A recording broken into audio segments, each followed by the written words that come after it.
Along the rugged Pacific coastline of the United States, from the stormy waters of Washington down through Oregon and California, a creature with a hard shell and sweet, tender meat has become a symbol of both livelihood and tradition: the Dungeness crab. This crustacean, named after a small fishing village in Washington state, has grown into one of the most prized species in the American seafood industry. Each year, as winter storms pound the shoreline and waves crash against the jetties, fleets of vessels set out from coastal harbors to harvest millions of these crabs from the seabed. For generations, this cycle of effort and reward has shaped communities, fed families, and created a culture where crab is not merely food. It is an identity, an economy, and a story of resilience. The season typically begins in late November, when the waters turn cold enough for crabs to reach their prime size. It can last well into the following summer, with regulations varying between states.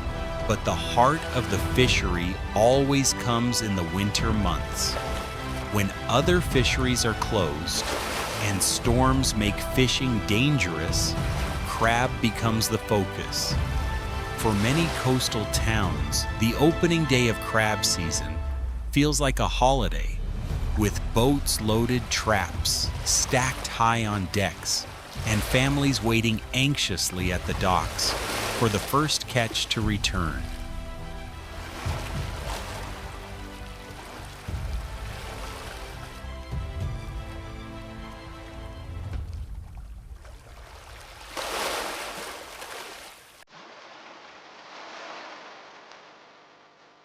The anticipation is thick, because the success of crab season often determines the financial fate of entire communities. Dungeness crabs live in shallow, sandy, and muddy bottoms, usually from 30 to 300 feet deep.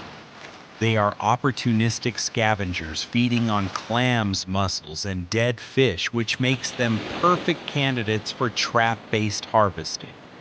Fishermen use circular wire traps, often called pots, designed with funnel-shaped entrances that allow crabs to crawl in but make it difficult to escape. Inside each trap, a bait box holds oily, smelly fish, herring, mackerel, or salmon heads, whose scent drifts through the water, luring crabs from the surrounding seabed. Once inside, they cannot find their way back out, and the trap holds them until the fishermen return. Setting these traps is both science and tradition. Fishermen study tides, currents, and bottom conditions, often using knowledge passed down through generations. Some choose rocky outcroppings, others prefer wide sandy plains. The traps are dropped overboard in neat rows, each marked with a brightly colored buoy that floats on the surface. Every buoy carries the vessel's registration number, making it clear who owns which trap. In commercial fishing, a single vessel may set anywhere from 50 to over 200 pots in one string, creating a network of potential harvest points stretching across miles of ocean floor. After the traps are deployed, the waiting begins. Some fishermen haul after just a few hours. Others leave the traps soaking for 24 to 48 hours. The timing is critical. Too soon, and the traps may not have filled. Too long, and crabs could escape or predators could invade. Returning to the trap site, fishermen use hydraulic winches to pull the heavy cages back to the surface. The moment a pot breaks through the waves, dripping with seawater, is one of excitement and suspense. A pot full of crabs can weigh over 100 pounds, a true sign of success. But not every crab makes it to market. Regulations are strict, designed to preserve the health of the fishery for future generations. Only males of legal size can be kept. Each crab is quickly measured with a metal gauge, typically 6.5 inches across the shell is the minimum. Any that falls short must be tossed back into the sea, given another chance to grow. Females, easily identified by their wider abdominal flap, are also returned immediately because they are the reproductive backbone of the population. These rules are enforced not only by law but by culture. Fishermen know that their survival depends on ensuring there will always be crabs to catch in the future. Commercial crab fishing is a dangerous profession. Winter seas in the Pacific Northwest are unforgiving. High winds, icy spray, and towering waves test both vessels and crews.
Crab pots themselves are heavy, often 100 pounds or more, and can crush or entangle a careless deckhand.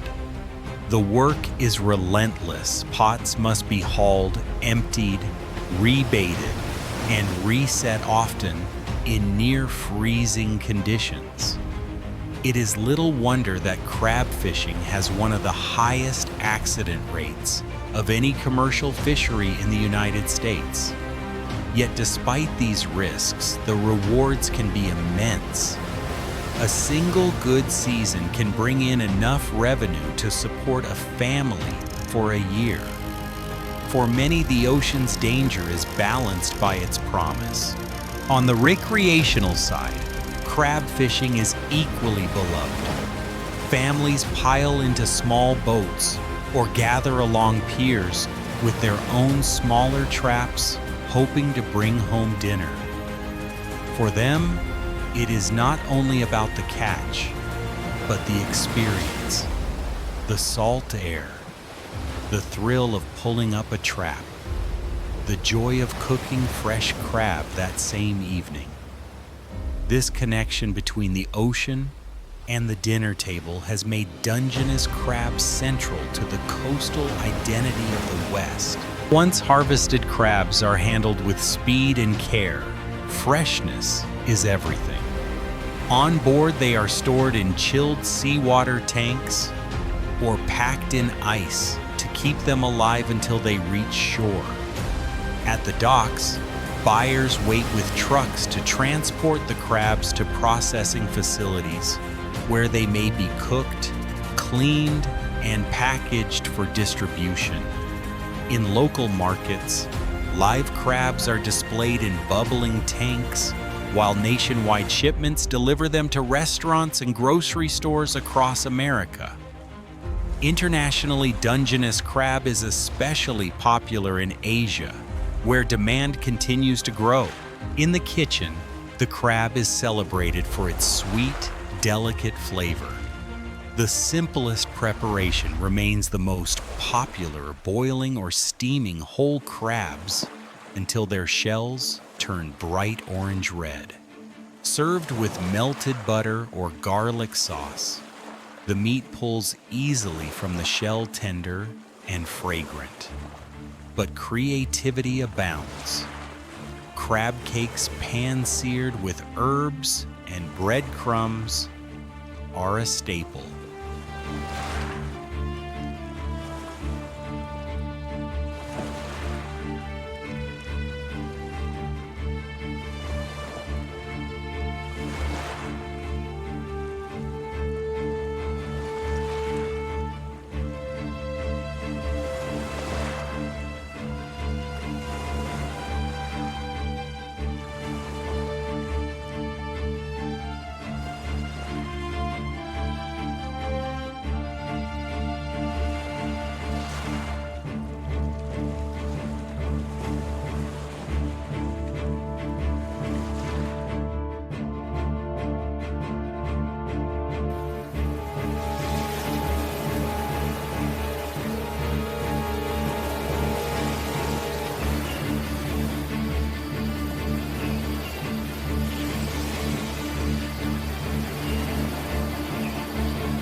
Crab bisques and chowders warm the body on cold days.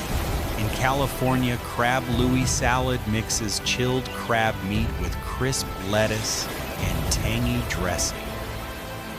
In Asian American communities, crab is often stir-fried with ginger and scallions or incorporated into hot pots. Every culture finds a way to honor the crab, turning its meat into dishes that speak to heritage and place.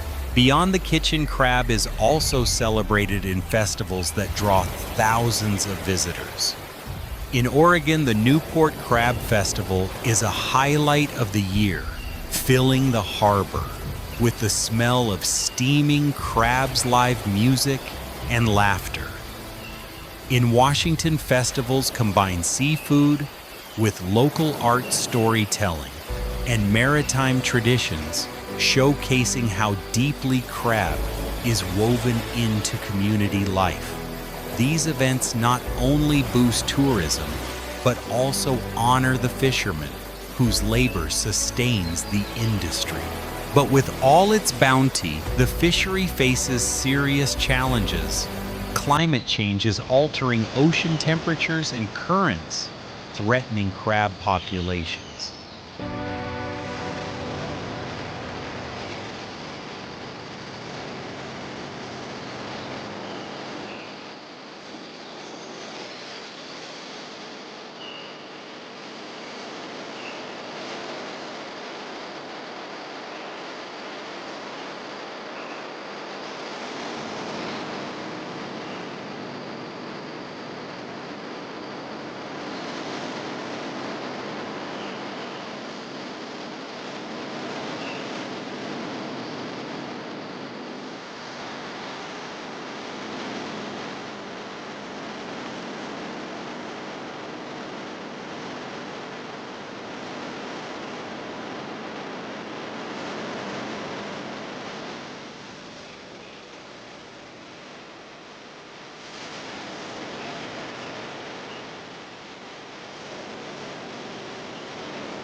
Marine heat waves, like the blob that appeared in the Pacific in recent years, have disrupted food chains and delayed fishing seasons. Ocean acidification caused by the absorption of carbon dioxide weakens crab shells and threatens juvenile survival. Pollution from land-based sources adds further stress, and diseases such as bitter crab syndrome loom as potential dangers. To meet these threats, scientists, fishermen, and regulators work together. State agencies set quotas, monitor populations, and sometimes delay the season to ensure crabs are fully mature.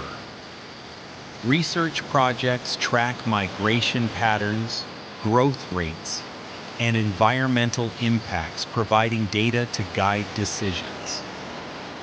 Fishermen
adopt new technologies like GPS tracking of pots to reduce gear loss, or biodegradable escape hatches that allow trapped crabs to escape if a pot is lost. These measures aim to make the industry more sustainable, balancing economic survival with ecological responsibility. Social challenges also shape the future. The fishing workforce is aging, and fewer young people are willing to face the harsh conditions of the sea. The cost of entry is high. Boats gear and licenses require significant investment. Yet efforts are being made to attract new generations through apprenticeships, educational programs, and community support. Women long active in processing and management are increasingly visible in all aspects of the fishery, from deck work to leadership in cooperatives.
Their contributions highlight how diverse voices sustain the industry. In the end, Dungeness crab remains more than just seafood. It is a symbol of resilience, adaptation, and the enduring bond between people and the ocean.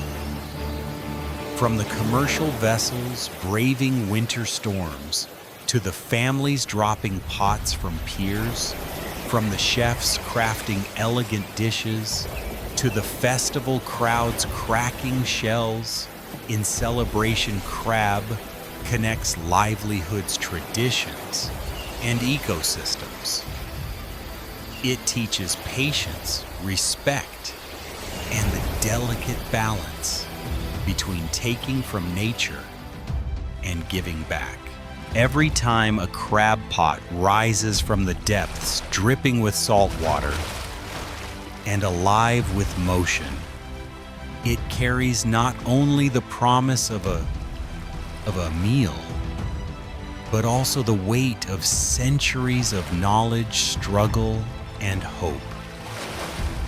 The story of Dungeness crab is the story of coastal America itself, hardworking, unpredictable, and deeply tied to the rhythms of the sea. As the future unfolds with its uncertainties and challenges, one truth endures. The Dungeness crab will continue to define the identity of the Pacific coast as both a treasure of the ocean and a testament to the people who depend on it.